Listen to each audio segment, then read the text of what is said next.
Hello officers, welcome to Sadhana Visa Academy current affairs session. Let's begin the journey from awareness to achievement. देखेंगे आज के हमारे current affairs के session में आपको क्या क्या देखने को मिलेगा।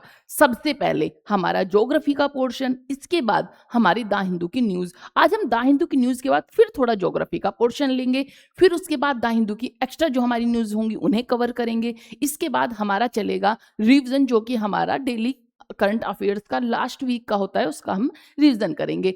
इसके बाद आप याद रखें कि कल भी हमारी क्लास होगी और हमारी संडे में भी क्लास होगी, तो आप जरूर देखिए, स्किप ना करें। और जो मैं सेकंड क्लास बनाती हूँ, हमारी जो स्टेट की क्लास होती है, आप उसे जरूर देखें, क्योंकि अब मैंने उसमें और कुछ एड ऑन किया है। जैसे कि अगर आप स्टेट पढ़ेंगे तो स्टेट से जितने इंपॉर्टेंट फैक्ट्स है वो तो आप देखोगे ही, साथ ही साथ आपको ये भी देखने को मिलेगा कि उसी स्टेट में कौन कौन से इतिहास में युद्ध हुए थे, किस किस के बीच हुए थे, कब कब हुए थे, तो वो भी आपको देखने को मिलेगा। मीन्स आपको उसी में आपको जैसे कि राज्य के जो स्टेट है उनकी तो इंफॉर्मेशन मिलेगी ही, साथ ही साथ हिस्ट्री का भी आपको उसमें पोर्शन देखने को मिलेगा। तो आप उसे स्किप ना करें और वहां जाकर जरूर देखें, आपको बहुत ही बेनिफिशियल आपके लिए क्लास रहेगी। आपके एग्जाम में मैक्सिमम क्वेश्चंस यहाँ से बनने की संभावनाएं होगी। फिर इसके बाद जो हम पॉलिटी का पोर्शन पढ़ते हैं उसे भी आप जरूर देखें। मैंने उसमें कुछ थोड़ा चेंजेस किए हैं, जैसे कि हमने 3D इमेजेस उसमें यूज किए, जिससे कि आपको जितनी भी क्लियरिटी हो सके वो आप उसमें अच्छे से समझ सके।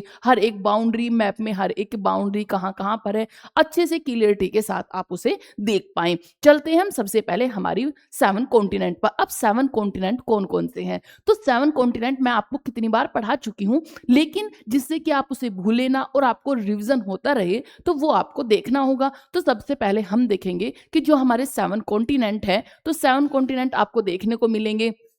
चलते हैं हम सबसे वेस्ट में। वेस्ट में आपको देखने को मिलेगा हमारे 2 कॉन्टिनेंट। अब वेस्ट में 2 कॉन्टिनेंट कौन कौन से हैं, तो वेस्ट में 2 कॉन्टिनेंट आते हैं हमारे। यहां से थोड़ा कट गया है कि इधर आपको देखने को मिलेगा कौन सा, ये मिलेगा आपको अमेरिका। लेकिन कौन सा अमेरिका, अमेरिका हमारे तो यहां पर देखने को मिलेगा नॉर्थ अमेरिका, क्योंकि ये नॉर्थ में है तो नॉर्थ अमेरिका, साउथ में है तो साउथ अमेरिका। तो आपको देखने को मिलेगा ये कॉन्टिनेंट है, मीन्स महाद्वीप है। महाद्वीप कौन से है, तो साउथ में साउथ अमेरिका, नॉर्थ में नॉर्थ अमेरिका। अब इसके ईस्ट में चलते चलो। ईस्ट में अगर आप चलोगे तो सबसे पहले आप जैसे कि साउथ और नॉर्थ अमेरिका से आपने चलना शुरू किया, आप यहां से 2 बंदे चले, एक साउथ से एक नॉर्थ से चले।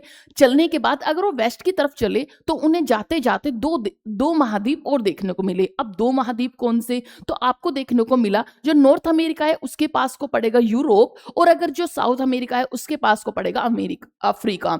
मीन्स जो साउथ अमेरिका से बंदा चलेगा वो अफ्रीका पहुंचेगा, और जो नॉर्थ अमेरिका से चलेगा वो यूरोप में एंट्री करेगा। तो ये 2 कॉन्टिनेंट हुए। अब यहाँ पे ये दोनों ने कहा कि हम में से सिर्फ एक जाएगा, एक अब थोड़ा रेस्ट करेगा। तो एक ने कहा ठीक है भाई, एक मैं चला जाता हूं। तो एक बीच से होते हुए निकला और पहुंच गया एशिया। तो यहाँ पर आपको सबसे ईस्ट में एशिया देखने को मिला।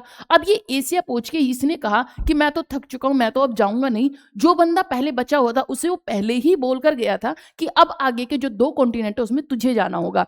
तो यहाँ से एक जो और बंदा था वो चला यहाँ से, और सबसे पहले उसे मिला अटलांटिका। तो वो पहुंच गया कहां पर, अटलांटिका में। यहां पर मिला उसे अटलांटिका देखने को मिला। फिर अटलांटिका से उसने सोचा अब एक कॉन्टिनेंट बचा है, मैं उसे क्या बोलूं, मैं खुद ही चला जाता हूं। तो वो एक अटलांटिका में भी, अटलांटिका से निकलने के बाद वो पहुंच गया ऑस्ट्रेलिया। कहां पर, वो पहुंच गया ऑस्ट्रेलिया। तो अटलांटिका से निकलकर वो पहुंचा ऑस्ट्रेलिया, और ऑस्ट्रेलिया में जाकर उसने भी स्टॉप कर दिया। मींस 7 कॉन्टिनेंट उन्होंने पूरे किए, और उन्होंने खूब अपनी पार्टी वगैरह की, क्योंकि उन्होंने 7 कॉन्टिनेंट की क्या कर ली थी, विजिट कर ली थी। वो घूमकर 7 कॉन्टिनेंट आ चुके थे। अब फिर से एक बार देखेंगे कि सबसे पहले हमारे 2 लोग चले, एक साउथ अमेरिका से एक नॉर्थ अमेरिका से। जब वो वेस्ट की तरफ मूव किया उन्होंने, तो उन्हें 2 कॉन्टिनेंट और देखने को मिला, और उन्हें पता चला कि अब यहाँ पर 2 महाद्वीप और हैं। 2 महाद्वीप में कौन सा, जो नॉर्थ अमेरिका वाला था उसे यूरोप अपने पास पड़ा, और जो साउथ अमेरिका वाला था वो अफ्रीका पहुंचा, और उसे अफ्रीका अपने पास में देखने को मिला। अब यहाँ पर दोनों स्टॉप करते हैं और यहाँ पर अपनी सलाह मशवरा करते हैं कि अब आगे कौन जाएगा। तो साउथ जो यूरोप वाला था उसने कहा कि ठीक है, आगे मैं एक और कॉन्टिनेंट है उसे कवर कर लेता हूं, लेकिन तुझे 2 कॉन्टिनेंट कवर करने पड़ेंगे, क्योंकि एशिया बहुत बड़ा है, तो मैं पूरे एशिया में घूमने में थक जाऊंगा, इसीलिए मैं सिर्फ एक कॉन्टिनेंट में जाऊंगा, लेकिन तेरे को 2 कॉन्टिनेंट में जाना पड़ेगा। तो उसने कहा भाई ठीक है, तो यहाँ से यूरोप वाला चला और एशिया पहुंच गया। उसने एशिया में अपना आराम से विजिट की, घूमा फिरा और वहीं पर अपना रिलैक्स किया। लेकिन अब बच्चा अफ्रीका वाला ने कहा कि मुझे भी जाना, तो वो चला साउथ साइड में। साउथ साइड में उसे देखने को मिला अटलांटिका वो घूमा। अटलांटिका क्योंकि छोटा सा एक महाद्वीप है, अटलांटिका से वो पहुंच गया ऑस्ट्रेलिया और उसने ऑस्ट्रेलिया में विजिट की, ऑस्ट्रेलिया में अपना अच्छे से घूमा फिरा और वहां पर फिर दोनों ने पार्टी की कि हमने 7 कॉन्टिनेंट, पूरी जो हमारा वर्ल्ड है उसे हमने घूम लिया है। इसी के साथ में कुछ यहाँ पर हमारे सागर भी देखने को मिलते हैं, जैसे कि पैसिफिक सागर आपको देखने को मिलेगा, ऑस्ट्रेलिया के पास में पैसिफिक सागर, यहाँ पर अटलांटिका ओशन देखने को मिलेगा, यहाँ वो आर्कटिक ओशन देखने को मिलेगा, नीचे आपको अटलांटिक ओशन देखने को मिलेगा, इंडियन ओशन देखने को मिलेगा, सदर्न ओशन देखने को मिलेगा। तो ये सब इधर जो नॉर्थ अमेरिका, साउथ अमेरिका के पास में भी आपको पैसिफिक ओशन देखने को मिलेगा। क्योंकि हमारी पृथ्वी गोल है, जो आप ग्लोबल देखते होंगे तो वो अंडाकार है, मीन्स पृथ्वी गोल है। तो अगर इस मैप को हम इस तरह घुमा देंगे, गोल कर देंगे, तो ये क्या होगा, पैसिफिक ओशन इधर और इधर दोनों पैसिफिक ओशन इसीलिए आपको देखने को मिलते हैं। तो ये हुए हमारे 7 कॉन्टिनेंट। अब चलते हैं नेक्स्ट पर आप देखोगे कि मैंने आपको 8 पॉइंट्स बताए थे कि कौन सा, जैसे कि पशु हुआ कहां से बिलोंग करता है, कोई पक्षी कहां पर उसका रहने का आवास है। तो देखेंगे सबसे पहले जैसे कि आपको नीलगाय देखने को मिलेगा। जो नीलगाय है वो हिमाचल प्रदेश में पाई जाती है और हिमाचल प्रदेश के भी जो हिमालयन माउंटेन है उनमें आपको नीलगाय देखने को मिलेगी। सेकंड क्या है, सेकंड देखें बंगाल फोक्स। जो बंगाल फोक्स है वो राजस्थान में पाए जाते हैं, लेकिन राजस्थान के भी जैसलमेर में अगर आप देखोगे तो वहां आपको बंगाल फोक्स देखने को मिलेगा।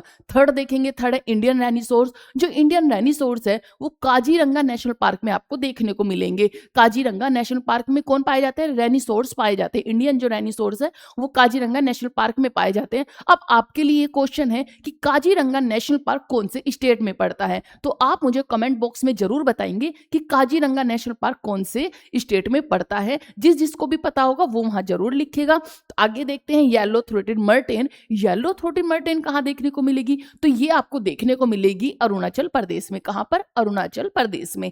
फिर नेक्स्ट चलते हैं इरावेडी, जो डॉल्फिन है वो कहां देखने को मिलेगी, तो वो देखना को मिलेगी अटापाका में। अब अटापाका कहां पर है, तो ये है हमारा आंध्र प्रदेश में। कहां पर, आंध्र प्रदेश में। फिर स्पोर्ट बिल जो पैलिसियन है वो कहां देखने को मिलेगी, तो डंडा डेली वाइल्ड लाइफ सेंचुरी में देखने को मिलेगी। और ये कहां पर है, ये है कर्नाटका में। कहां पर, कर्नाटका में। अब चलते हैं 8 पर। 8 है हमारा पेंगुलिन। पेंगुलिन कहां देखने को मिलेगा, तो पेंगुलिन आपको देखने को मिलेगा गुजरात में, और गुजरात की भी जो गिर फॉरेस्ट है उसमें देखने को मिलेगा पेंगुलिन। तो ये आपको 8 पॉइंट है, ये आपको याद रखने हैं।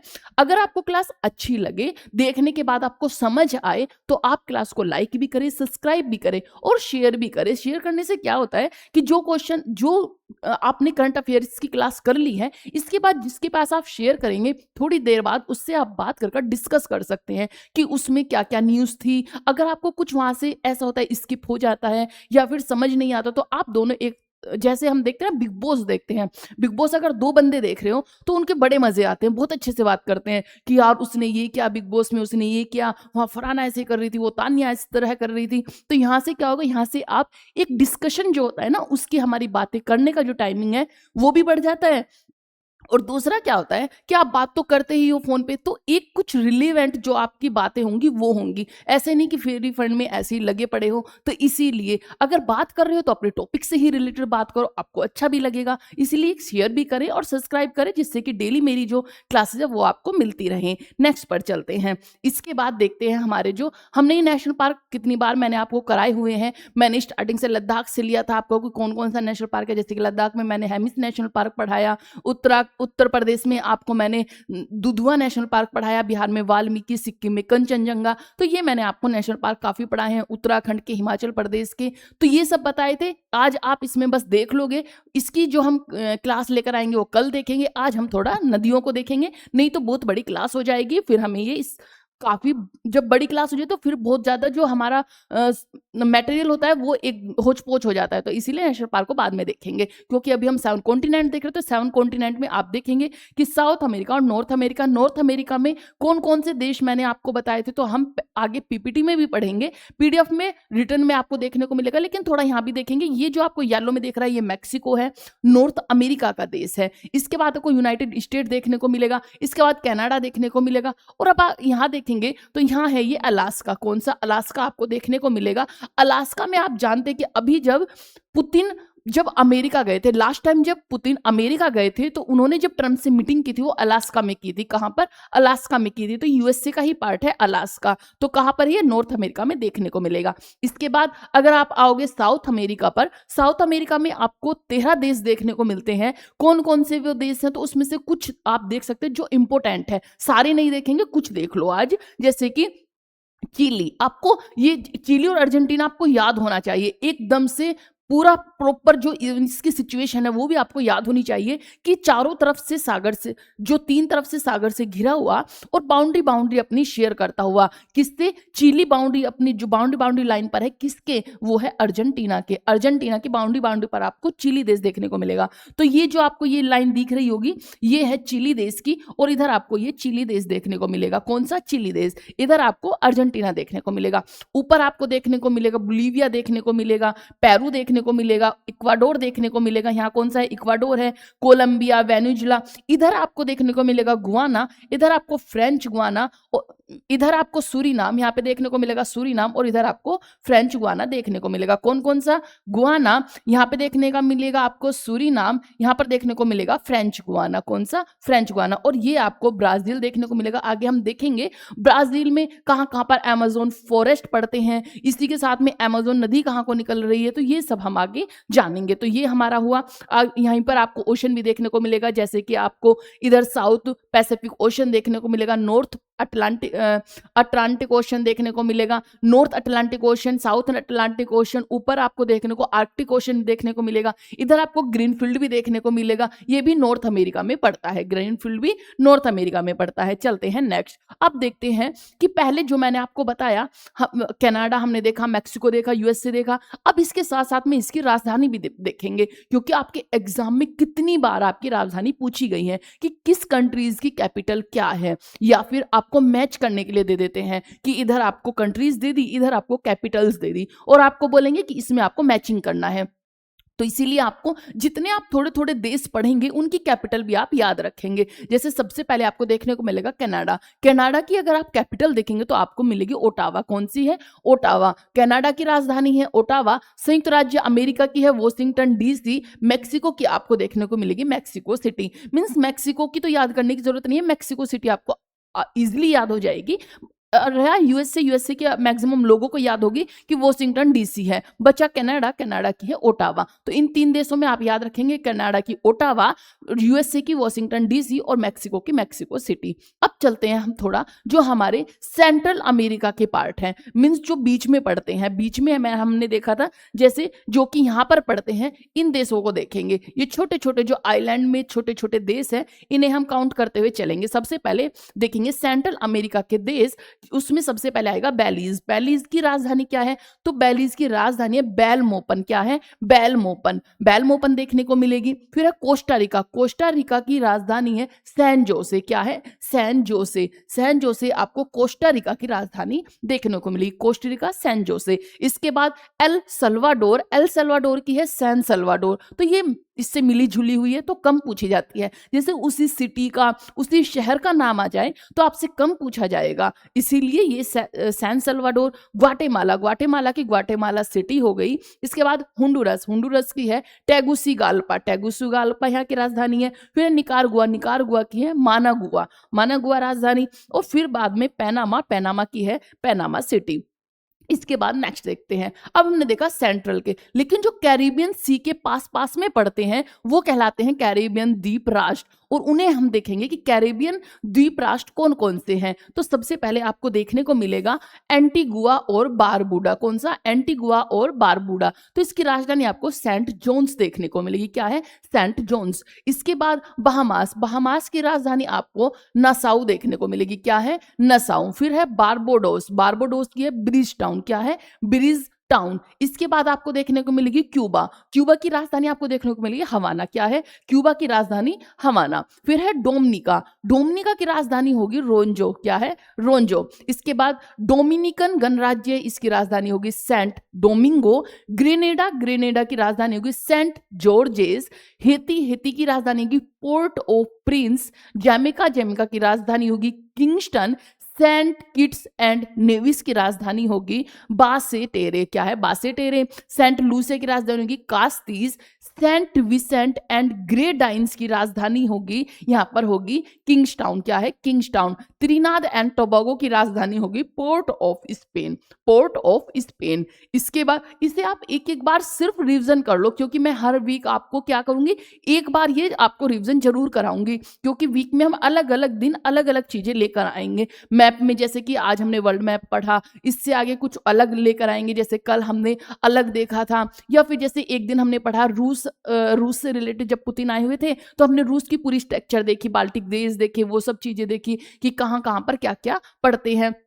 इसी तरह से कुछ कुछ पोर्शन देखते हुए चलेंगे। जैसे लास्ट टाइम हमने वैली देखी थी, जो इससे पहले करंट अफेयर थे उसमें वैलीज देखी थी कि कौन कौन सी वैली कहाँ पर पड़ती है। हमने देखे थे जो हमारा पश्चिमी घाट है, पूर्वी घाट कहाँ पर पड़ता है। तो इस तरह से हम डेली अलग अलग पोर्शन लेकर आएंगे, वीक में एक बार उसे जरूर रिविजन कराएंगे, जिससे कि आप उसे भूले ना। तो आपको सिर्फ यहाँ पे पढ़ना है, इसके बाद आपको इसका रिविजन भी नहीं करना, आपको मैं खुद रिविजन करा दूंगी और खुद आपको याद भी हो जाएंगे। इससे आगे चलते हैं, तो आगे देखेंगे इसका नेक्स्ट फिर हमारी है नदियां। अब नदियां कौन कौन सी है, मैंने आपको ये पहले भी पढ़ाया हुआ है, जिसकी पहली क्लास है वो अच्छे से देख लेगा, जो पहले भी पढ़ चुका है वो इसका रिवीजन करे, आपको ये बहुत अच्छे से याद हो जाएंगी और आपको रट्टे लग जाएंगे इसके। अगर आपसे कोई पूछेगा कि अरब सागर में कौन सी नदियां गिरती हैं, बंगाल की खाड़ी में कौन सी नदियां गिरती है, तो आप बोलोगे ये भी कोई पूछने की बात है, ये तो हमारे उंगलियों पर याद है। जैसे बोल देते ना, ये चीजें तो हमारी उंगलियों पर याद है, तो इस तरह से आपको ये उंगलियों पर याद हो जाएंगी। सबसे पहले अरब सागर में गिरने वाली नदियां, मैंने आपको नदियां बताई थी कि सबसे पहले लूनी नदी है, लेकिन ये अरब सागर में गिरने वाली यही नदियां नहीं है, ये है प्रायद्वीपीय नदियां। कौन सी? पेनिनसुलर जो रिवर्स है वो है हमारी, ये जो अरब सागर में गिरती हैं। जो हिमालयन नदियां हैं वो हमने काउंट नहीं की है। मैंने आपको प्रायद्वीपीय और पेनिनसुलर पहली क्लास में बताया कि क्या होता है, एक बार फिर से देख लेते हैं कि वह भूमि जो तीनों तरफ से पानी से घिरी हुई हो उसे हम प्रायद्वीपीय पठार कहते हैं या फिर पेनिनसुला कहते हैं। हमने उसी में आपको जब मैंने पढ़ाया तो इधर को आपको देखने को मिला था पश्चिमी घाट और इधर आपको पूर्वी घाट देखने को मिला था, इस तरह कटकट में सॉरी, और इधर पश्चिमी घाट आपको देखने को मिले था। यहीं पर हमने काफी चीजें जैसे नीलगिरी की पहाड़ियां देखी थी कि नीलगिरी की पहाड़ियां कहाँ पाई जाती हैं, तो ये सब हमने जो हमारी लास्ट करंट अफेयर की न्यूज थी उसमें देखा था। तो ये हुआ। देखते हैं अब हम पेनिनसुलर जो हमारी रिवर्स हैं उन्हें देखेंगे सबसे पहले, क्योंकि क्यों इंपॉर्टेंट है कि अरब सागर में कम नदियां गिरती हैं, जबकि जो मैक्सिमम नदियां हैं वो हमारी गिरती है बंगाल की खाड़ी में। क्योंकि जो भूमि का झुकाव है वो किधर है, वो थोड़ा जो इंडिया की भूमि का झुकाव है वो अरब सागर की तरफ पड़ता है, लेकिन कुछ नदियां हैं जो किधर पड़ती हैं, बंगाल की सॉरी जो कि अरब सागर में गिरती हैं। तो सबसे पहले इसमें आती है लूनी नदी। सबसे पहले ये जो आप नदी देख रहे हैं ये है लूनी नदी, इसके बाद ये साबरमती नदी देखने को मिलेगी और ये देखने को मिलेगी आपको माही नदी। ये तीनों नदियां आपको गुजरात से सटी हुई दिखेंगी, गुजरात से निकलती हुई दिखेंगी साबरमती, जो कि राजस्थान से आकर गुजरात से होते हुए अरब सागर में गिरती है। ऐसे ही आप वो लूनी नदी, फिर आप साबरमती नदी देखेंगे, वो भी गुजरात से अरब सागर में गिरती है। इधर आपको देखने को मिलेगी माही नदी। फिर आपको दो नदी देखने को मिलेगी, मैंने आपको दिखाया भी था, विध्यांस की पहाड़ियां, सतपुड़ा की पहाड़ियां, जिनके बीच से नर्मदा नदी निकलती है, उसके किनारे किनारे पैरेलल ही ताप्ती नदी निकलती है। तो नर्मदा और ताप्ती दोनों पैरेलल दोनों पहाड़ियों के बीच से निकलती है, तो आपको देखने को मिलेगी ये है नर्मदा नदी और ये आपको देखने को मिलेगी कौन सी, ताप्ती नदी। यहीं पर आपको विध्यांस की पहाड़ियां, सतपुड़ा की पहाड़ियां देखने को मिलेंगी, यहाँ पर सतपुड़ा की पहाड़ियां, ये मैंने आपको बताया था। इसके बाद फिर दो नदी और देखने को मिलेगी, मांडवी और जुआरी नदी। कौन सी? मांडवी और जुआरी नदी यहाँ देखने को मिलेगी। इसके बाद तीन नदी आपको देखने को मिलेगी, शरावती, भरतपुंजा और आपको पेरियार। कौन कौन सी? यहाँ पे आपको शरावती नदी देखने को मिलेगी, भरतपुंजा देखने को मिलेगी और ये आपको पेरियार देखने को मिलेगी। लास्ट में आपको एक और देखने को मिलेगी, वो है पुंबा नदी। कौन सी? पुंबा नदी। तो ये हुई हमारी नदी कौन कौन सी, लूनी हुई, साबरमती, माही, नर्मदा, ताप्ती। यहाँ पे आपको मांडवी, जुआरी, यहाँ पर शरावती, फिर आपको देखने को भरतपुंजा, पेरियार और ये पुंबा। ये हमारी नदियां जो अरब सागर में गिरती हैं। तो ये है हमारे अरब सागर में गिरने वाली नदियां, आप अच्छे से याद कर ले, लूनी, साबरमती, माही, नर्मदा, ताप्ती। फिर इसके बाद दो नदी मैंने आपको बताई, मांडवी, जुआरी, इसके बाद फिर एक शरावती, भरतपुंजा, फिर पेरियार और लास्ट में आपको पुंबा देखने को मिलेगी। तो ये हमारी नदियां। इधर आप देख लें अब अरब सागर में गिरने, बंगाल की खाड़ी में गिरने वाली नदियां, बे ऑफ बंगाल में जो गिरती हैं वो हम देखेंगे। तो ये हैं सबसे पहले दामोदर, स्वर्णरेखा, वैतरणी, ब्रह्मणी, महानदी, गोदावरी, कृष्णा, पेनार, कावेरी और वैगई, ये नदियां हैं जो हमारी गिरती हैं किसमें, बंगाल की खाड़ी में, जो हमारी प्रायद्वीपीय नदियां हैं। प्रायद्वीपीय नदियां हमने दोनों तरफ की देखी, अरब सागर में गिरने वाली भी और बंगाल की खाड़ी में भी। दामोदर, स्वर्णरेखा, वैतरणी, ब्रह्मणी महानदी, गोदावरी, कृष्णा, इसके बाद आपको पैनार और कावेरी, वैतरणी आपको देखने को मिलेगी, सॉरी वैगई, ये नदियां हुई। अब आप अगर जानेंगे तो जो प्रायद्वीपीय भारत की नदियां हैं उनमें अरब सागर और बंगाल की खाड़ी दोनों में गिरने वाली नदियों का हम देखेंगे घटता हुआ क्रम कि सबसे बड़ी नदी कौन सी है, उससे छोटी कौन सी, उससे छोटी कौन सी है। तो जो हमारी प्रायद्वीपीय नदियों में सबसे बड़ी नदी है वो है गोदावरी। कौन सी, तो वो आपको देखने को मिलेगी गोदावरी। गोदावरी के बाद आएगी कृष्णा नदी। कौन सी, कृष्णा नदी। फिर कृष्णा के बाद हमारी नर्मदा नदी आएगी। नर्मदा के बाद आएगी महानदी और फिर आएगी ताप्ती नदी। तो ये हमारा घटता हुआ क्रम है, इन्हें आप जरूर देखें। चलो जी नेक्स्ट पर चलते हैं। नेक्स्ट है हमारे पड़ोसी देश की कौन कौन से पड़ोसी देश देखने को मिलते हैं। यहाँ पे एक इंडिया का मैप और बन गया था, तो ये आपको यहाँ पे गलत लिख रहा है, यहाँ पे आप नहीं देखेंगे। ये हुआ हमारा प्यारा इंडिया का मैप। नीचे अगर आप देखेंगे तो आपको देखने को मिलेगा कि कौन कौन से यहाँ पर देश है। इसमें ना देखें, इसमें जो ये थोड़ा मेंशन किया हुआ है ये थोड़ा गलत हो गया है, तो इसे आप ना देखें। यहाँ पर देखेंगे कि यहाँ पे ये चाइना पड़ता है, इधर आपको यहाँ नेपाल देखने को मिलेगा, यहाँ पर आपको भूटान देखने को मिलेगा, इधर आपको पाकिस्तान देखने को मिलेगा, यहाँ पर आपको अफगानिस्तान देखने को मिलेगा, इधर आपको श्रीलंका देखने को मिलेगा, तो ये यहाँ पर आपको बांग्लादेश देखने को मिलेगा। तो ये हुए हमारे कुछ देश है। देखेंगे जो हमारे पड़ोसी देश है उनकी कैपिटल क्या क्या है। तो सबसे पहले देखेंगे हम चीन। चीन की जो कैपिटल है वो है बीजिंग। इसके बाद आएंगे भूटान। भूटान की राजधानी है थिम्पू। इसके बाद आएंगे नेपाल। नेपाल की राजधानी आपको काठमांडू देखने को मिलेगी। श्रीलंका, जिसमें श्रीलंका की राजधानी देखने को मिलेगी आपको कोलंबो। म्यांमार की राजधानी नेपिडो। फिर देखोगे मालदीव की राजधानी माले। बांग्लादेश की राजधानी ढाका। पाकिस्तान की इस्लामाबाद। इंडोनेशिया की जकार्ता और अफगानिस्तान की काबुल। एक बार फिर से देखें, चीन बीजिंग, भूटान थिम्पू, नेपाल काठमांडू, श्रीलंका कोलंबो, म्यांमार नेपिडो, मालदीव माले, बांग्लादेश ढाका, पाकिस्तान इस्लामाबाद, इंडोनेशिया आपको जकार्ता, अफगानिस्तान काबुल। इस तरह आप एक लाइन में इन्हें याद करेंगे, फटाफट आपको ये लर्न हो जाएंगी। चलो जी नेक्स्ट चलते हैं। हमारी है अब नदियां कि कौन सी नदी कहां पर गिरती है। मैंने आपको गंगा नदी तंत्र बताया था कि कौन कौन सी नदियां हैं, किस तरह से आती है। मैंने आपको बताया था कि गंगा नदी तंत्र है किस तरह से आता है, तो मैंने आपको वो भी बताया था। तो एक बार यहाँ पर देखेंगे कि माना एक यहाँ पर आपको देखने को मिलेगी क्या, गंगोत्री ग्लेशियर। ये हुआ गंगोत्री ग्लेशियर। इधर आपको देखने को मिलेगा सतोपंत ग्लेशियर। कौन सा, सतोपंत ग्लेशियर। यहां से नदी आई और यहां से भी नदी आई और ये आकर यहाँ पर मिल गई। यहाँ पर जो संगम हुआ उसे कहा देवप्रयाग। क्या कहा, तो उसे कहा देवप्रयाग। देवप्रयाग कहा, इसके बाद ये हुआ देवप्रयाग। अब देवप्रयाग में आपको देखने को क्या मिलेगा कि देवप्रयाग से आके जब निकली नदी तो वो कहलाई गंगा। क्या कहलाई, गंगा। और वो जब पहुंची हरिद्वार में जाकर जब आपने देखा होगा तो हरिद्वार से जो नदी है, हरिद्वार से पहले वो पहाड़ी इलाकों में थी, यहां से वो मैदानी इलाकों में बहना स्टार्ट हो गई। तो ये हुई। इसके बाद ही अब आप जानेंगे कि यहां से दो नदियां आई। गंगा निकली कहां से, यहां से ग्लेशियर से। कौन सा, तो है गंगोत्री ग्लेशियर। यहाँ पे आपको देखने को मिलेगा गंगोत्री ग्लेशियर, यहाँ पे आपको सतोपंत ग्लेशियर देखने को मिलेगा। सतोपंत ग्लेशियर और यहाँ पर गंगोत्री ग्लेशियर। अब जो ये ग्लेशियर है इससे आपको यहाँ पर जो नदी मिलेगी वो मिलेगी भागीरथी नदी। भागीरथी नदी निकली और यहाँ से निकलेगी अलकनंदा नदी। अलकनंदा नदी, ये नदी है अलकनंदा, ये भागीरथी नदी, दोनों नदी मिली, यहाँ पर संगम हुआ, देवप्रयाग कहलाया। देवप्रयाग से आगे चली तो गंगा कहलाई।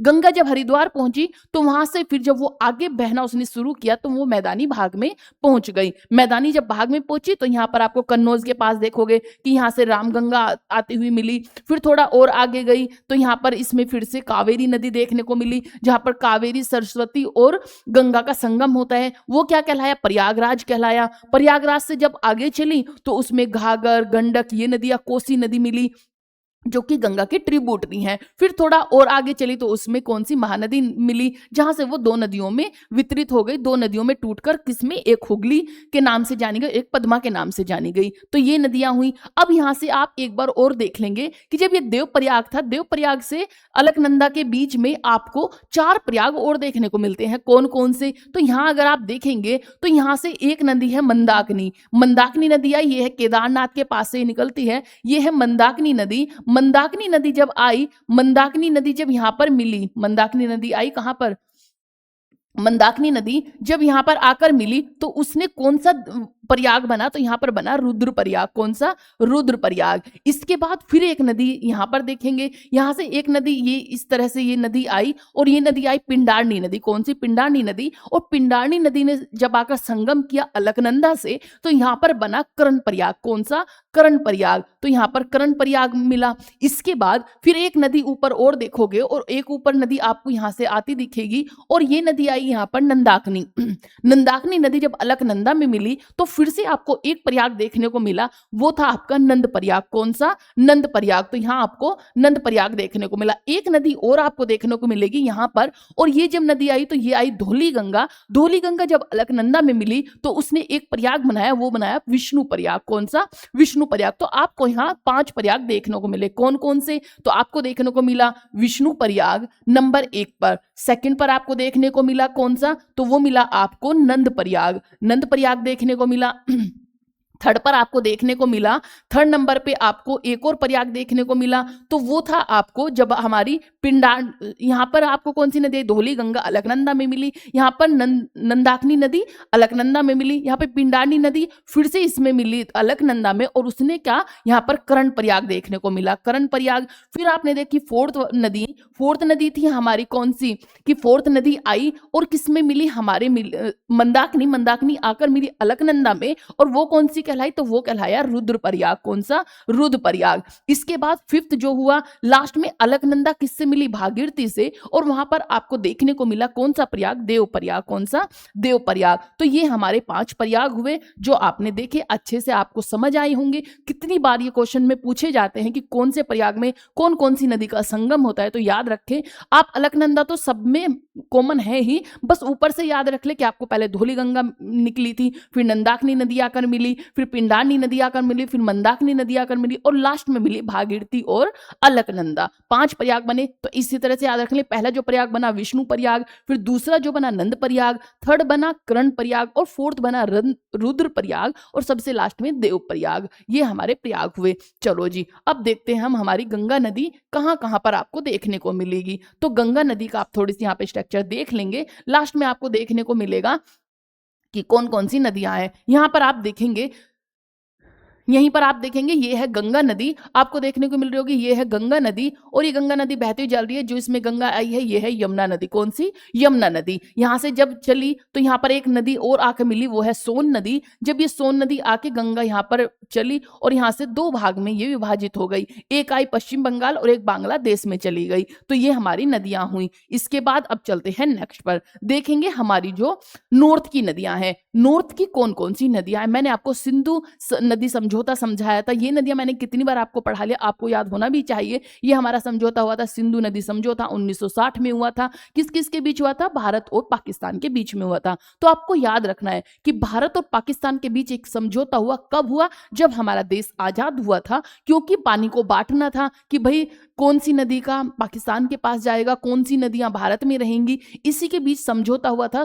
1960 में जाकर। 1960 में ये 2 समझौते हुए। अब देखेंगे कौन कौन सी नदियों के। यहाँ पर 6 नदियां हैं। 6 नदियों में से 3 नदी का पानी भारत यूज करता है, 3 नदी का पानी पाकिस्तान में जाता है। पाकिस्तान में जो पानी जाता है, उन नदियों का पानी हम बहता हुआ तो यूज कर सकते हैं, लेकिन उस पर ना कोई डैम बना सकते हैं, ना ही उस पर कोई नहरें निकाल सकते हैं। उस पर कोई भी ऐसा काम नहीं करेंगे जिससे पानी की जो धारा है उसमें कोई रुकावट आए। तो ये हुआ। इसमें आप देखेंगे, सबसे पहले आप देखेंगे इंडस नदी, जो हमारी सिंधु नदी है, वो चाइना से निकलती है, मानसरोवर के चाइना से निकलती हुई, और ये भारत से होती जाती है पाकिस्तान में। तो पाकिस्तान में पहुंच जाती है। इसके बाद आप देखेंगे झेलम नदी, फिर इसके बाद देखेंगे आप चेनाब नदी। ये जो 3 नदियां हैं, इन 3 नदियों का पानी मिलता है पाकिस्तान को। किसको? पाकिस्तान को। और जो 3 नदियां बची कौन कौन सी? तो नीचे आपको देखने को मिलेगी, ये मिलेगी रावी नदी, ये है ब्यास नदी, और ये है सतलुज नदी, जो आगे मिल जाती है ब्यास में आकर।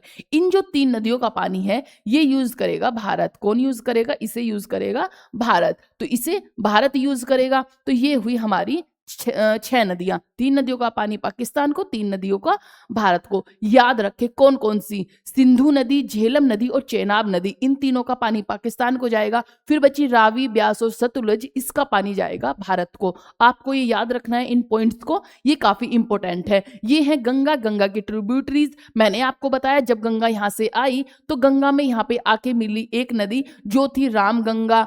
इसके बाद आपको गोमती नदी देखने को मिली, गोमती नदी यहाँ पे आपको देखने को मिलेगी, रामगंगा जो कि गोमती है। इसके बाद आपको देखने को मिलेगी घाघरा नदी, घाघरा नदी के बाद आपको देखने को मिलेगी गंडक नदी, और फिर देखने को मिलेगी कोसी। सॉरी, यहाँ से आप जब देखेंगे तो यहाँ पे आपको एक नदी देखने को मिलेगी, सबसे पहले रामगंगा, इसके बाद गोमती नदी देखने को मिलेगी, इसके बाद आपको घाघरा नदी देखने को मिलेगी, फिर गंडक नदी देखने को मिलेगी, फिर आपको कोसी नदी देखने को मिलेगी। ये है गंगा की ट्रिब्यूटरीज। सबसे लास्ट में आपको महानदी देखने को मिलती है जिसमें संगम होता है। और इसके बाद ये दो नदियों में, दो जो हमारी गंगा है ये दो पार्ट में डिवाइड हो जाती है। एक चल जाती है पद्मा के नाम से, एक हुगली के नाम से। जो हुगली के नाम से जाती है वो आती है पश्चिम बंगाल में जानी जाती है, और पद्मा के नाम से बांग्लादेश में जानी जाती है। तो ये हुई हमारी नदियां।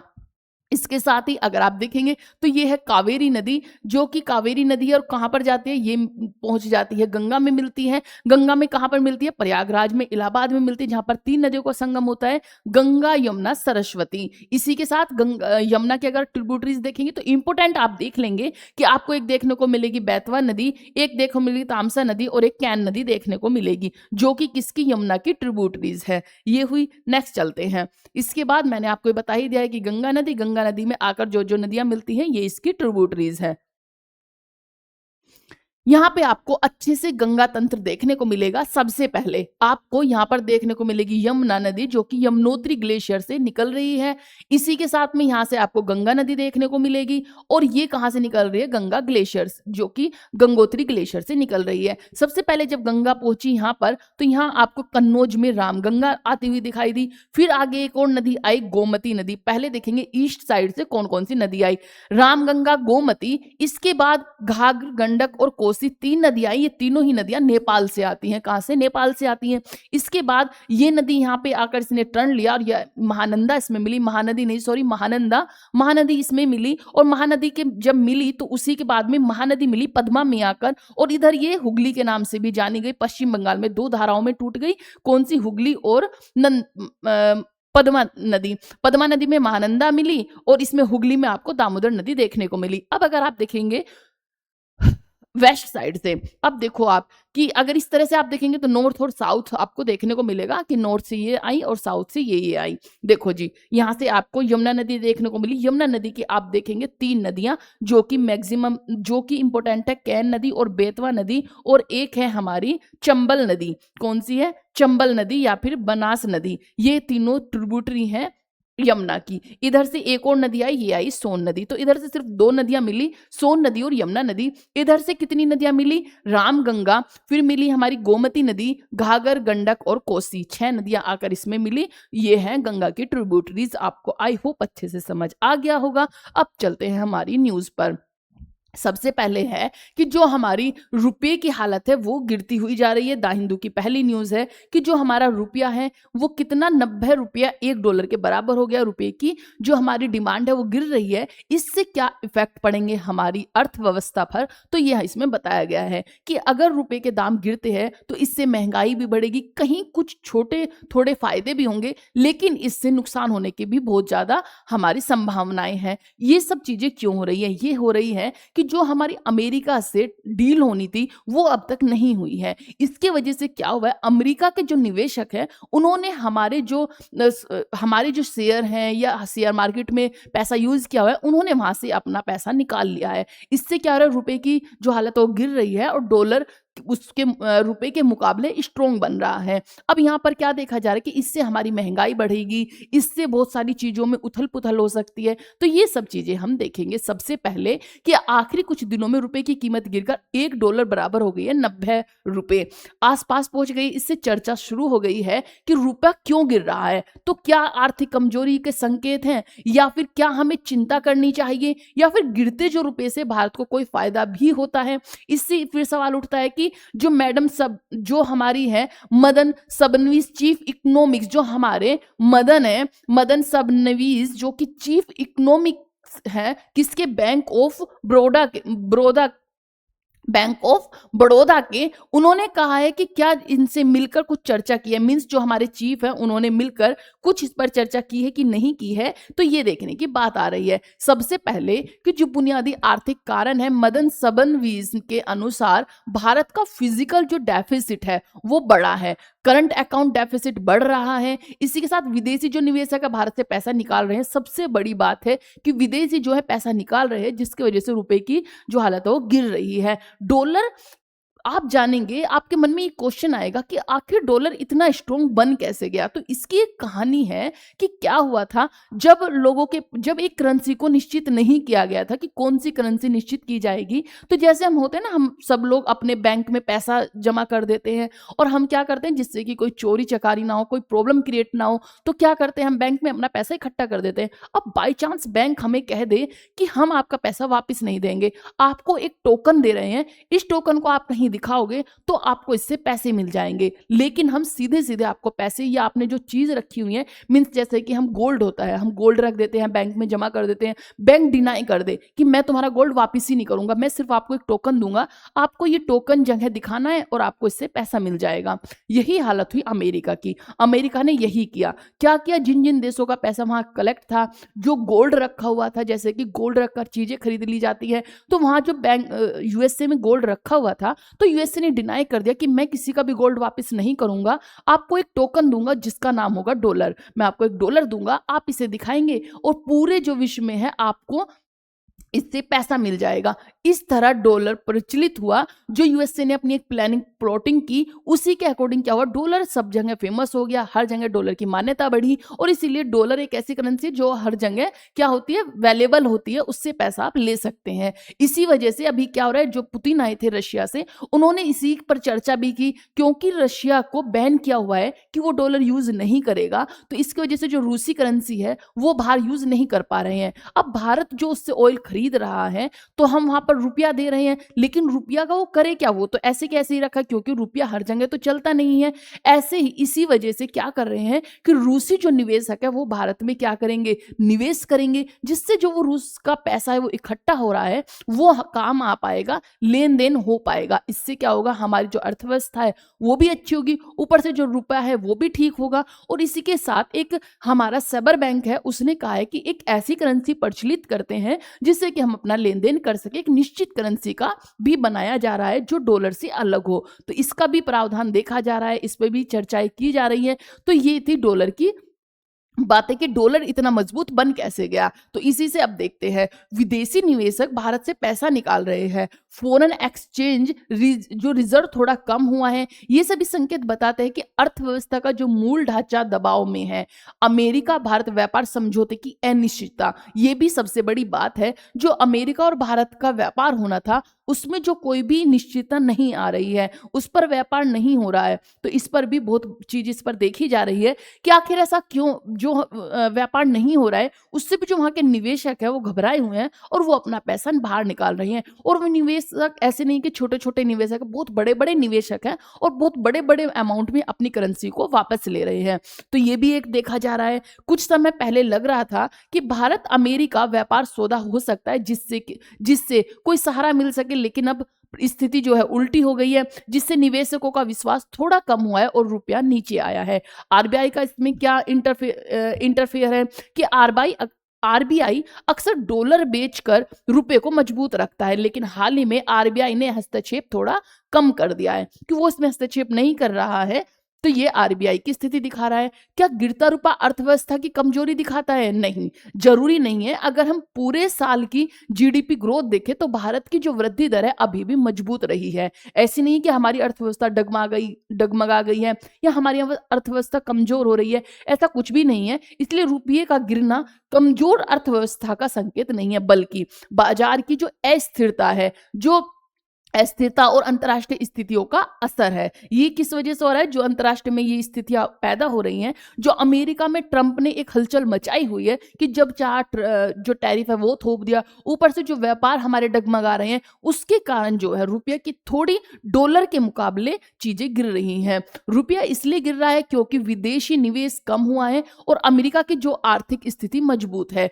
अभी यह बहुत बड़ी चिंता की बात नहीं है, थोड़ा बहुत नुकसान महंगाई और आयात बढ़ने से होगा। निर्यातकों को थोड़ा फायदा होगा, लेकिन यह बहुत बड़ा लाभ नहीं है। आरबीआई स्थिति पर करीबी से नजर रखा हुआ है और जरूरत पड़ने पर वो उस पर कदम उठाएगा। अभी आरबीआई को लग रहा है कि अभी कदम उठाने की जरूरत नहीं है, तो वो नहीं उठा रहा है। तो आपको याद रखना है, $1 किसके बराबर पहुंच गया है? 90 रुपीज के बराबर पहुंच गया है। सेकंड न्यूज है हमारी पोल्यूशन को लेकर, कि पोल्यूशन एक बहुत बड़ा मुद्दा बन गया है, या फिर एक महामारी की तरह मानिए। जिस तरह से कोरोना आया था, इस तरह से पर्यावरण ने अपने जो पैर पसार लिए हैं, और बहुत ही जो भारत में पोल्यूशन है वो बढ़ता जा रहा है, कम होने का नाम नहीं ले रहा है। पहले क्या होता था?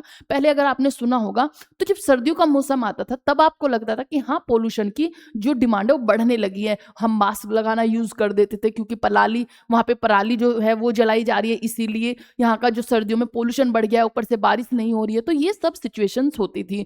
इसकी वजह से हम सोचते थे कि सिर्फ सर्दियों के मौसम में ही पोल्यूशन बढ़ता है, बाकी और मौसम में वो थोड़ा स्थिर रहता है। लेकिन अब क्या हो रहा है?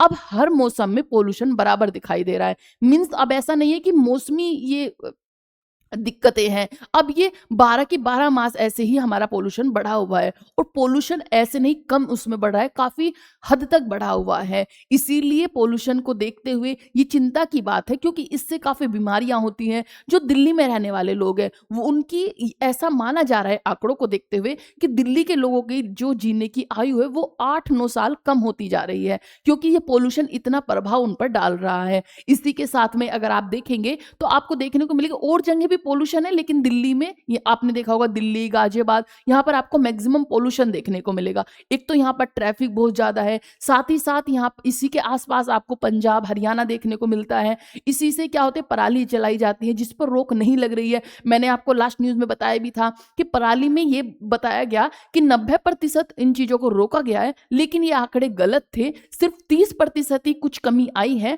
जो कि पराली में की गई है। लोग बाग क्या करें, जो सैटेलाइट्स लगाई हुई थी उनमें उन्हें टाइमिंग का पता था कि सैटेलाइट इस टाइम पर आएगी, घूम के चली जाएगी, तो वो क्या करते थे? सैटेलाइट के जो 2 राउंड लगाने के बीच का टाइम पीरियड था, उसके बीच में वो पराली को जला देते थे और फिर उसे ढक देते थे, जिससे कि पता ही नहीं चलता था कि पराली जलाई गई है। इसी के वजह से पता चला कि 90% जो है कमी आई है। लेकिन बाद में जब देखा गया, जो सैटेलाइट, फिर एक और सैटेलाइट हमारी लाई गई, जिससे कि क्या होगा कि वो जो जले हुए धब्बों को देख लेगी। जैसे हमारे जो जमीन पर पराली को जला दिया जाता है, तो आपको देखने को मिलेगा कि वहां पे राख अगर उठा भी दी जाती है तो काले काले धब्बे देखने को मिलते हैं धरती पर। तो उन धब्बों से वो काउंट कर रही है कि कितना कितना कहाँ पराली जलाई गई है। तो इससे पता चला है कि 30% ही कमी आई है, उससे भी कमी होगा, ज्यादा तो होने की संभावना ही नहीं है। अब इसका ये क्यों, इसका रीजन बना हुआ है, मीन्स लोग जागरूक क्यों नहीं हो रहे हैं? तो उसकी ये क्या है कि जो हमारे एनवायरनमेंट के लिए डाटा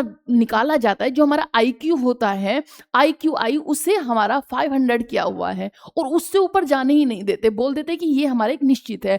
अब सरकार तो इसलिए ऊपर नहीं जाने देती जिससे कि लोग घबराहट में चीजों को ना करें या फिर लोग चिंतित ना हो। लेकिन इससे ये भी देखा जा रहा है कि इससे लोग जागरूक भी नहीं हो रहे हैं कि हमारा तो स्थिर रहता है, इससे ऊपर जाता ही नहीं है। तो एक जो उन्होंने एक बाउंड्री बना दी है कि भाई इससे ऊपर हमारा जाएगा ही नहीं, वो दिखाएंगे ही नहीं इससे ऊपर।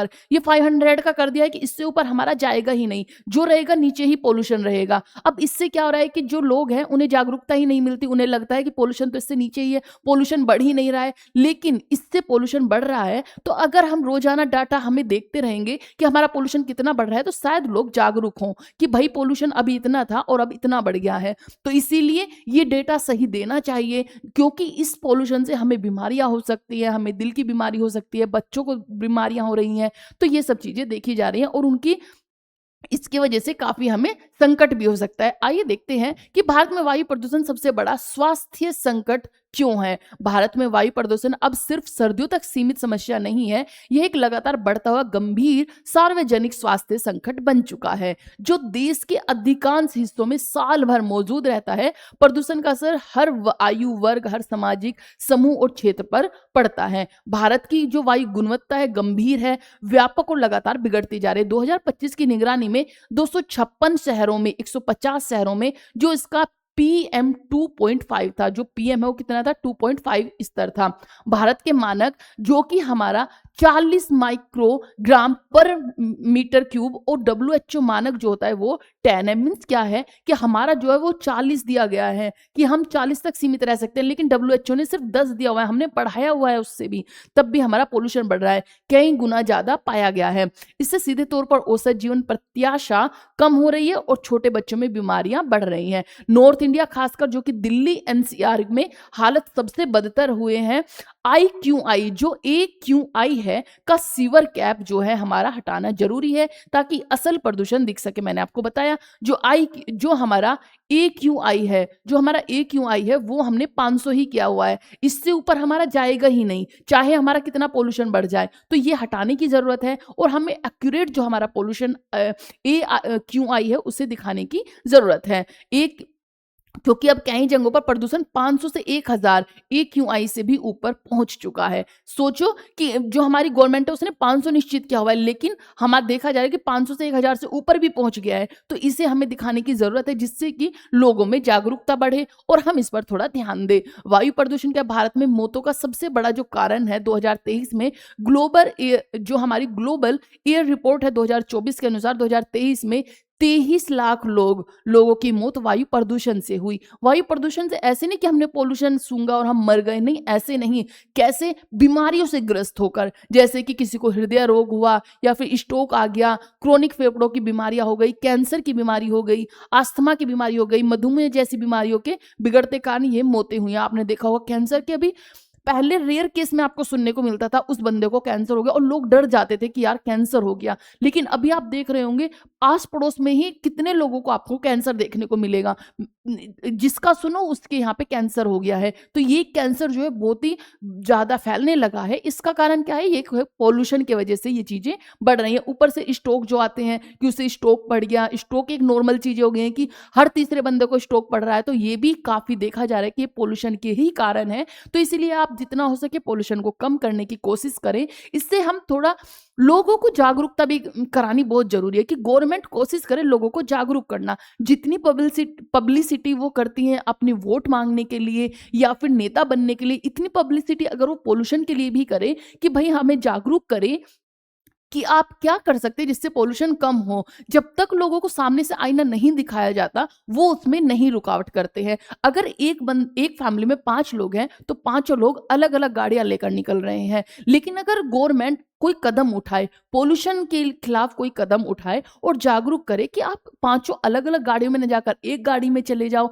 या फिर और कोई सॉल्यूशन भी तो होंगे, उन सॉल्यूशन को बताए। जिस तरह से हर एक चीजों की, जैसे कि हमारी शिक्षा को लेकर जागरूक किया जाता है और बहुत सारी जो है हमारी योजनाएं लाई जाती हैं, इस तरह पोल्यूशन के लिए भी योजना लानी चाहिए जिससे कि हम लोग जागरूक हों और फिर उसी के अकॉर्डिंग चीजें करें। अब कुछ लोग हैं जो न्यूज देख रहे हैं या चीजों को समझ रहे हैं, वो इस पर ट्राई कर रहे हैं, लेकिन सभी लोग तो नहीं करेंगे। फिर जब सभी नहीं करते तो जो पास 1-2 लोग करते हैं वो भी सोच लेते हैं हम ही क्यों करें, हम ही थोड़ी ना ठेका लेंगे कि हमें ही पोल्यूशन को कम करना है। तो ये सब चीजें आ जाती है। जैसे आपने पानी देखा होगा कि लोग बाग पानी को बोला जाता है कि पानी कम बखेरा जाए, आने वाली पीढ़ियों को दिक्कतें हो सकती हैं। लेकिन एक इंसान को अगर बोल दो कि यार पानी कम यूज करना, क्या ही करना है, तो उसे लगेगा अरे पानी को क्यों बोल रहे, एक हमारी थोड़ी जिम्मेदारी ना है, हमारी रिस्पॉन्सिबिलिटी थोड़ी ना है, सब लोग इस तरह से पानी को बखेर रहे हैं। तो इसी तरह से लोगों को अगर जागरूक किया जाए तो क्या होता है, जब पूरे एक समूह को जागरूक किया जाता है तो उसमें से अगर 50 लोग भी सुनकर उस पर वर्क करते हैं तो ये बहुत बड़ी बात होती है, बहुत बड़ी हमारी एक बदलाव आता है। तो इसीलिए लोगों को जागरूक करना बहुत जरूरी है, मैक्सिमम उन चीजों पर जो हमारे लिए ज्यादा बेनिफिट देती हैं। पोल्यूशन हुआ और बहुत सारी चीजें हुई तो उनके लिए जागरूक किया जाए। जब कोरोना फैला था तो कोरोना पर भी जागरूकता दिखाई थी, कोरोना पर भी कितनी रिस्ट्रिक्शंस लगाई थी कि भाई तुम्हें मास्क लगाकर ही निकलना है, एक दूसरे से हैंडशेक नहीं करना है। तो ये सब चीज़ें भी की थी। क्यों? क्योंकि लोग एक तरफ से मरना स्टार्ट हो गए थे, इतनी बुरी हालत हो गई थी। तो इसी तरह से पॉल्यूशन को भी आपको जागरूक करना चाहिए। ये हुई। चलो जी आगे चलते हैं, आज इस पर काफ़ी चर्चा हुई। नेक्स्ट न्यूज़ है हमारी कि हमारा जो गगनयान है, आप सब जानते हैं कि हमारा गगनयान एक हमारे रॉकेट को लॉन्च किया जा रहा है, एक मिशन लॉन्च किया जा रहा है जिस पर हम भेजेंगे, जो कि गगनयान की सहायता से हम मनुष्य को हम भेजेंगे, जो हमारे सौरमंडल है उसमें भेजेंगे। अब इसमें सबसे बड़ी बात क्या हो रही है कि अब तक हमारे देश से कोई भी जो व्यक्ति है वो नहीं जा पाया है, लेकिन उससे पहले बहुत से लोग जा चुके हैं, जैसे यूएस से हुआ, चाइना हुआ, वो लोग जा चुके हैं। तो देखेंगे कि भारत गगनयान मिशन के जरिए अंतरिक्ष में मापन भेजने की तैयारी कर रहा है। इसके लिए इसरो को अपने रॉकेट LVM-3 को, जो कि ह्यूमन रेटेड लॉन्च व्हीकल में बदलना पड़ रहा है। अब आप पूछोगे कि रॉकेट तो हमारे बहुत सारे भेजे जा चुके हैं, फिर एक मनुष्य को भेजने के लिए इतनी क्या प्रॉब्लम आ रही है? जब रॉकेट जा रहे हैं तो उसमें मनुष्य भी बैठ के जा सकता है। नहीं, क्योंकि अगर रॉकेट हमारा खराब हो जाए तो वो सिर्फ एक रॉकेट खराब होता है, लेकिन अगर कोई व्यक्ति उसमें चला गया तो उसकी जिंदगी से भी हम क्या कर रहे हैं, मीन्स रिस्क ले रहे हैं। तो इसीलिए बहुत सारे हमें इसमें बदलाव करने पड़ते हैं, बहुत सारी चीज़ों को ऐड करना पड़ता है जो बहुत ही ज़्यादा महंगी होती हैं। तो इन सब चीज़ों के कारण इसमें अभी रुकावट आई हुई है और इसमें कुछ बदलाव किए जा रहे हैं। जैसे आप देखोगे कि आपको सबसे पहले जो ह्यूमन रेटिंग है, एक बहुत जटिल, महंगा और तकनीक प्रक्रिया है, लेकिन एस्ट्रोनॉट्स की सुरक्षा के लिए यह अनिवार्य है। फिर है जो ह्यूमन रेटिंग क्या होता है? ह्यूमन रेटिंग जो होता है वह प्रक्रिया है जिसमें किसी रॉकेट या स्पेस सिस्टम को इस तरह से तैयार किया जाता है कि वह मानव को सुरक्षित तरीके से अंतरिक्ष ले जा सके। उसमें सुरक्षा, दोहराव, मजबूती और जो रीजनर शामिल होते हैं। प्रणाली की विफलता होने पर भी कोई नुकसान नहीं पहुंचता। अब क्या होता है कि डबल डबल चीजें यूज कर देते हैं। मीन्स अगर कोई व्यक्ति अंतरिक्ष में जा रहा है और उसमें कुछ चीज खराब हो गई, मीन्स माना कोई रॉकेट की कोई चीजें खराब हो गई, तो उसमें क्या होगा, इंजन खराब हो गया, माना एक इंजन खराब हो गया, तो क्या होगा, क्या रॉकेट फेल हो जाएगा? नहीं। तो क्या करेंगे, उसमें डुअल ट्रिपल इंजन को यूज किया होगा कि बाई चांस अगर एक काम करना बंद कर दे तो हम दूसरे को यूज कर ले, तीसरे को यूज कर ले। इस तरह की वहां पर जो चीजें हैं वो दी जाती है। इसे ही बोलते हैं ह्यूमन रेटिंग, कि इस तरह से हमें उनकी सेफ्टी के लिए ये सब चीजें करनी पड़ती हैं। ये देखना होगा, ये महंगा होता है लेकिन करना बहुत ही अनिवार्य है। इसके बाद ही अगर आप देखेंगे ह्यूमन रेटिंग के लिए किन बदलाव की आवश्यकता होती है, तो रॉकेट को ह्यूमन रेटिंग बनाने के लिए कई अतिरिक्त चीजें मिसाइल, सैटेलाइट लॉन्च करने की तुलना में जोड़ी जाती है। जैसे कि एक सिस्टम फेल हो जाए तो दूसरा तुरंत काम करने लगे। 3 या 4 फ्लाइट कंप्यूटर्स उसमें होते हैं जो कि मजबूत गाइडेंस एंड नेविगेशन सिस्टम्स होते हैं। सुरक्षित पर्यावरण और लाइफ सपोर्ट सिस्टम होता है, तापमान नियंत्रण करने के लिए, ऑक्सीजन आपूर्ति के लिए, इमरजेंसी स्केप सिस्टम भी उसमें होता है, फॉल्ट टॉलरेंस होता है। इस साथ एक खराबी होने पर भी यान सुरक्षित रहे। सभी प्रणालियों की कठिन टेस्टिंग की जाती है, कठोर रूप से उसकी टेस्टिंग की जाती है कि कोई भी उसमें कोई प्रॉब्लम ना आए। इसीलिए इस गगनयान को भेजने में अभी टाइम लग रहा है और ये सब चीजें उसमें की जा रही हैं, ये बंदोबस्त किए जा रहे हैं। तो ये था हमारा गगनयान। अगर आप यहाँ देखेंगे कि इतनी चुनौती और महंगा क्यों है, अंतरिक्ष तक पहुंचना, पृथ्वी की जो ग्रेविटी से लड़ाई करना है। आप देखोगे अगर आप एक बॉल को, अगर आपने इस रिबोट को है और अगर आप ऊपर इस तरह से, ये पेन है, पेन को अगर आप इस तरह से फेंकोगे तो ये नीचे आ रहा है। क्यों आ रहा है? क्योंकि ग्रेविटी की वजह से, जो हमारी अर्थ की ग्रेविटी है वो वर्क कर रही है। जैसे भी हम चीजों को ऊपर फेंक रहे हैं तो वो नीचे खींच रही है। लेकिन हमारे जो सॉरी, हमारे जो प्लेन है या फिर हमारे जो रॉकेट्स है वो कैसे पार कर जाते हैं, तो उस पे एक फोर्स, इतनी हमारी एनर्जी दी जाती है कि वो पृथ्वी की जो ग्रेविटी है उससे लड़ सके, उसे क्रॉस कर कर वो जा सके। ऐसे ही जब हमारी, जो आप सब जानते हैं कि जब एस्केप किया जाता है तो हमारी जो पृथ्वी का एरिया होता है 11.6 समथिंग होता है, तो उसको क्रॉस करके तब हमारा जो रॉकेट है वो बाहर चला जाता है। उसके जाने के बाद, जो एक ऊंचाई तक जाने के बाद जो पृथ्वी की ग्रेविटी है वो खत्म हो जाती है। उसके बाद वो वहां पर तैरने लगता है। आपने देखा भी होगा, अंतरिक्ष में अगर कुछ मलबा डाल दिया जाए या कुछ कचरा फेंक दिया जाए तो वहीं पर तैरना शुरू हो जाता है, वो पृथ्वी पर वापस नहीं आता। इसीलिए देखा भी जाता है कि अंतरिक्ष में जो है गंदगी फैल रही है या फिर मलबा फैल रहा है, रॉकेटों की जो सैटेलाइट्स है अगर वो खराब हो गई तो वहीं पर तैरती रहती हैं। तो इसके लिए भी कहा भी जा रहा है कि अंतरिक्ष को इसकी भी सफाई वगैरह करनी चाहिए, क्योंकि ये चीजें आगे जाकर बहुत ही कॉम्प्लिकेशंस क्रिएट करेंगी। तो ये सब चीजें होती हैं। क्या होता है कि सिर्फ 8 से 10 मिनट में 28,000 किलोमीटर पर घंटे की गति तक जाता है तीव्र कंपन और हाई स्ट्रक्चर लोड्स झेलता है, बहुत कम गलती को गुंजाइश होती है, इसलिए मानव को ले जाने वाले सिस्टम में जोखिम बहुत कम होना चाहिए। सुरक्षा उपकरण ज़्यादा होनी चाहिए, टेस्टिंग और प्रमाण होने चाहिए, बहुत सख्त होने चाहिए, इसीलिए महंगा होना चाहिए, समय लेने वाला, तकनीक रूप से कठिन होना चाहिए। मीन्स आज से 10 मिनट में वो रॉकेट 28,000 किलोमीटर 1 घंटे में क्रॉस कर जाएगा।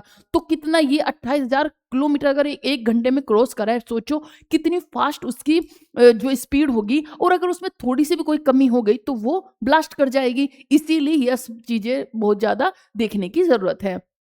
ये हुई। इसके बाद कौन कौन से रॉकेट हैं जो पहले, जो कि ह्यूमन रेटेड हैं और आज दुनिया में चुनिंदा रॉकेट ही मानव को ले जा सकते हैं, जिनमें से है अमेरिका के कौन कौन से आपने देखा होगा, स्पेस एक्स फाल्कन 9 है जो कि क्रू ड्रैगन है, या फिर बोइंग स्टार लाइन है। ये कौन है, इन्होंने इंसान जो मनुष्य उसे अंतरिक्ष में भेजा हुआ है। इसी में ISS जो तक कई मिशन भेजे गए हैं। चाइना से कौन सा है, तो वो है लॉन्ग मार्च 2F, जिसमें भेजा गया था, जिसमें सैनजू मिशन का 100+ मिशन शामिल हुए थे। फिर है रूस का भी जो है सोयूज है, 1960 से मानव मिशन में इसमें भेजा गया था। मीन्स अमेरिका, चाइना और रशिया ने अभी तक मनुष्य को अंतरिक्ष में भेज दिया है। अब भारत की बारी है और भारत बन जाएगा फिर 4th नंबर का। गगनयान के लिए कौन सा रॉकेट जो कि ह्यूमन रेटेड बनाया जा रहा है, LVM-3, जो कि पहले GSLV-M के थर्ड था, उसे बनाया जा रहा है LVM-3। इसरो इसे अपग्रेड कर रहा है और ह्यूमन रेटिंग प्रक्रिया पूरी होने के करीब पर है। इसरो ने अतिरिक्त सुरक्षा के लिए क्या क्या किया है कि क्रू जो एस्केप सिस्टम विकसित किया है, इंजन संरचनाओं को मजबूत बनाया है, कई बार एबोर्ट टेस्ट और पेड एबोर्ट टेस्ट किए हैं, कक्षा में कैप्सूल को सुरक्षित भेजना और वापस लाने की क्षमता प्रशिक्षण की है।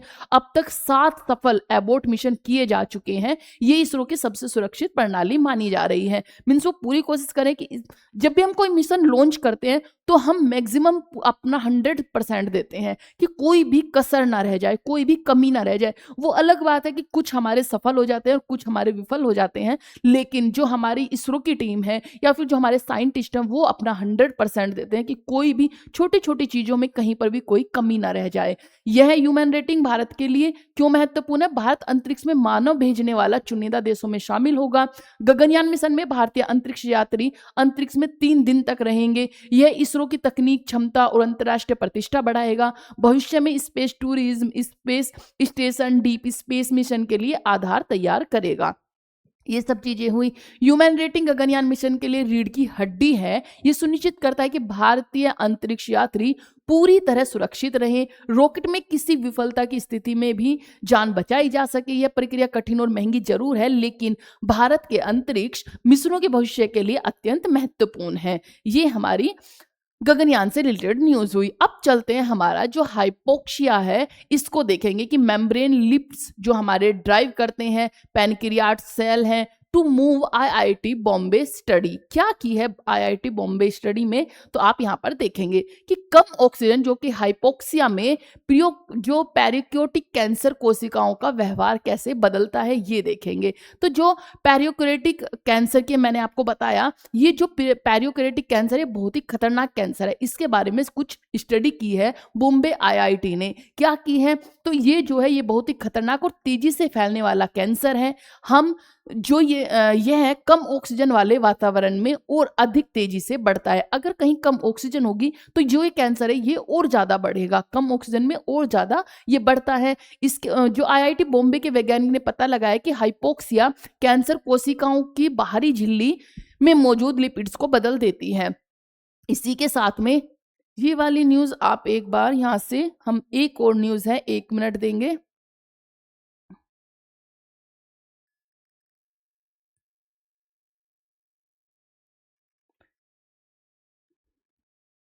बस 1 मिनट।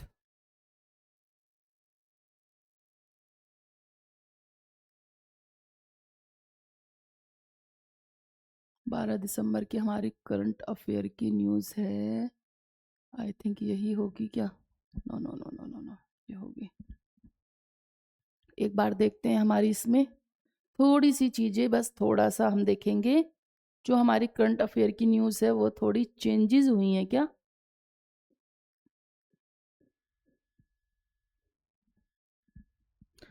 हमारी इसमें कुछ और न्यूज़ लगी हुई थी, आई थिंक वो स्किप हो गई हैं या फिर हमारी जो पीपीटी है वो हमें समझ नहीं आ रही है।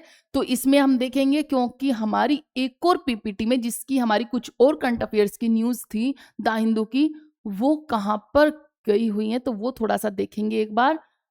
1 मिनट आप मुझे देंगे बस।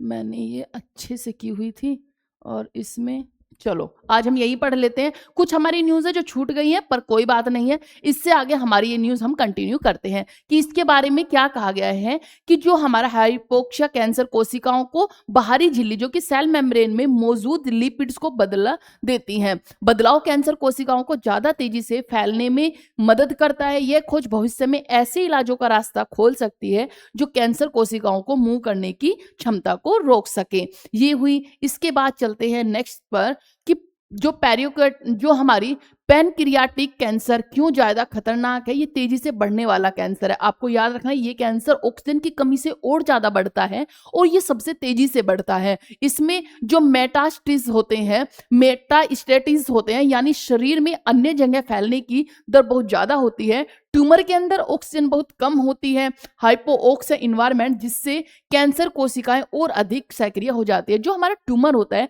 उसके अंदर आप सब जानते हैं कि कठोर एक स्ट्रक्चर होती है, उसके अंदर ऑक्सीजन की कमी रहती है, लेकिन ये जो कैंसर है वो उसके अंदर भी बहुत तेजी से बढ़ता है। ये हुआ।